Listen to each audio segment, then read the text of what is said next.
પાર જવાનું છે. ઈચ્છા હશે કે નહીં હોય, દેહ મૂકવાનો જ છે.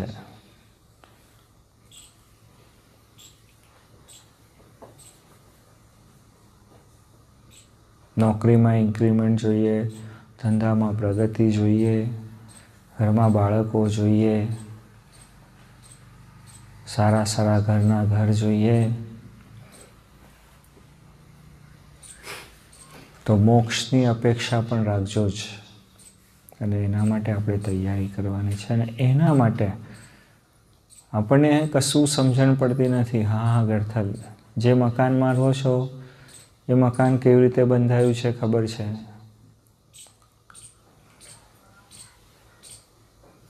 આપણને ખબર નથી આપણા શરીરની અંદર ક્યાં કિડની છે ને ક્યાં લીવર છે, અને કેટલા ટકા ચાલે છે ને કેટલા ટકા નથી ચાલતું. એ તો એકદમ આંચકો મારે તો ખબર પડે કે રોગ આવ્યો.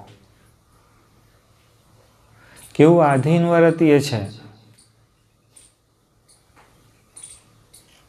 મોક્ષ માટે ભગવાન અને સંતને આધીન વર્તી જવાનું છે બસ. અને જે સાધન કહે તે શું? 2 સાધન મુખ્ય છે, એક ઉપાસના અને એક આજ્ઞા. એને આ પ્રકારે વર્તી જવાનું છે બસ.